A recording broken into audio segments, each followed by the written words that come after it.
one of the best things about new products coming out is when you can find it on sale right away, and that's the case with the new Moto G Stylus 5G 2025, which is normally $399 unless you get the Straight Talk version, which is only half that at $199. If you're new to Straight Talk, you can actually get it free with qualifying plan. Just make sure you have Verizon service, but let's say you try Straight Talk for a while and decide you don't like their service, you can actually get the phone unlocked to use on other carriers once you've had Straight Talk service for at least 60 days. Their live chat customer service actually says if you have an iPhone or Samsung phone, they're unlocked after 60 days automatically. It comes with a Snapdragon 6 Gen 3 processor, 256 gigabytes of storage if you buy the unlocked version, 128 gigabytes if you buy it from Straight Talk. It also takes a micro SD card up to 1 terabyte. It's got a nice and large 6.7-inch AMOLED display, a 1220 by 2712 resolution, and up to 120 Hz refresh rate. It's also IP68, dust and water resistant, weighs about 191 grams. You can see it's a pretty similar style to the Moto G and Moto G Power 2025. Has that vegan leather material on the back, has a nice grippiness to it, comes in two different colors, Gibraltar Sea and Surf the Web. Power and volume buttons there on the right hand side. Surprisingly, you still have a headphone jack on the bottom, along with your speaker, charging port, and stylus as well. I like how they do a little bit different boot up screen than most other phones. You can see it says Verizon, since Straight Talk is only on Verizon now. Of course, you have a fingerprint scanner right there on the front. You also have Gemini as your AI assistant.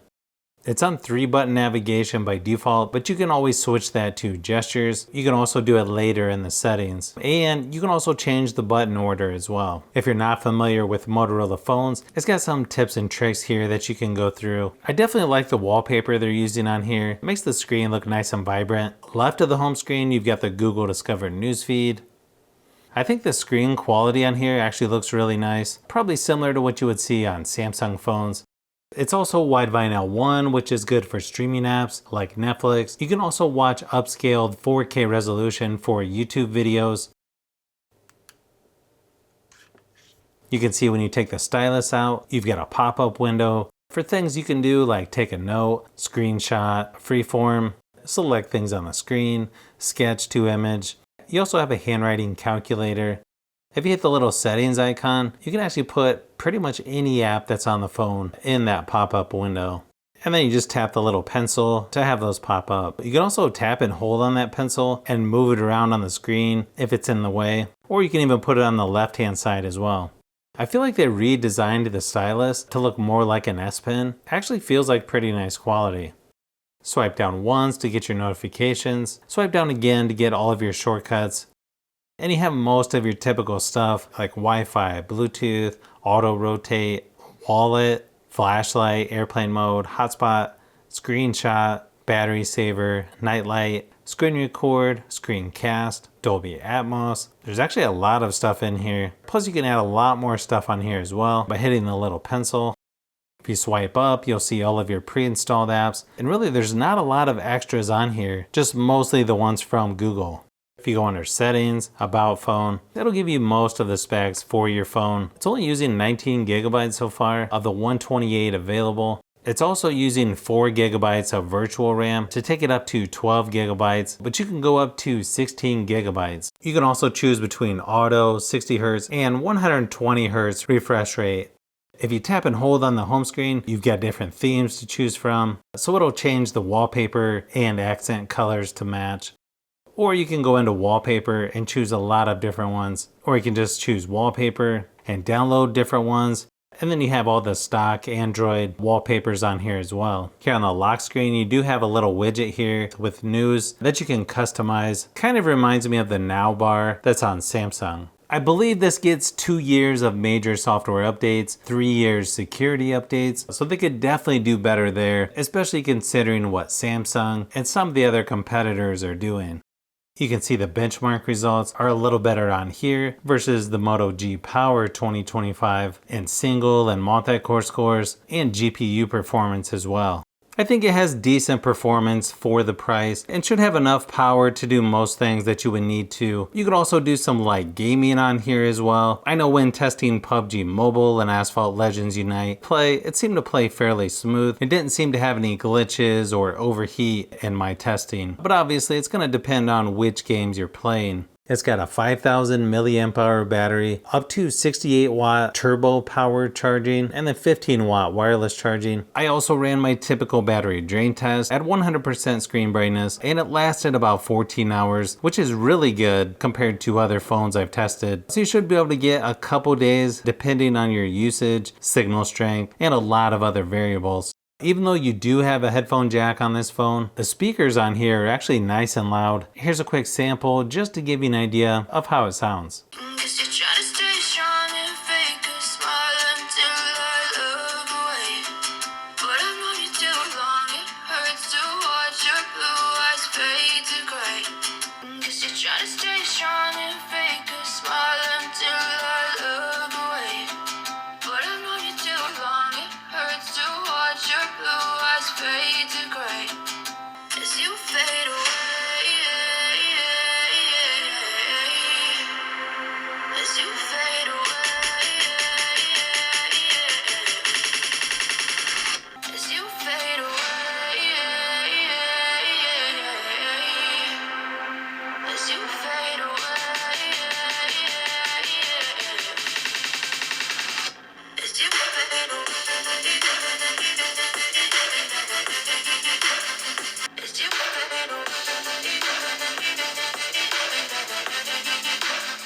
It's got a 50 megapixel wide angle lens on the back, plus a 13 megapixel ultra wide. You've got the flash, and then what looks like a third lens is actually a 3-in-1 light sensor. It also has a 32 megapixel front facing camera. It's got a pretty typical hole punch camera there on the front. Inside the camera app, you have slow motion, video, photo, portrait, pro. Under more, you've got scan, night vision, panorama, ultra res, photo booth, tilt shift, time lapse, dual capture video. Nice thing is you can shoot up to 4K resolution, 30 frames per second.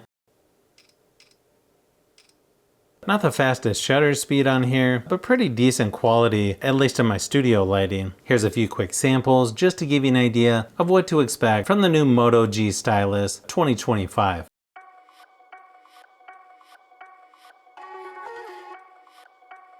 Photo and video quality on here are actually pretty good for the price. It adjusts focus pretty quick on here. The shutter speed is definitely a little slower than I would like to see, and that's one difference you'll notice between this and some flagship phones. It also struggles with movement, but if you're patient, you can get really nice results. Overall, I think this is a pretty solid option for anyone wanting a more affordable phone, especially if you want to go up a little bit higher than the regular Moto G or Moto G Power 2025, especially considering the faster charging. It has really good battery life, plus having the stylus included is a nice touch as well, considering there's not too many phones that have that option anymore. But if you like phones, tablets, and other tech, I've got a lot more stuff that I'm working on as usual, so keep an eye out for those upcoming videos.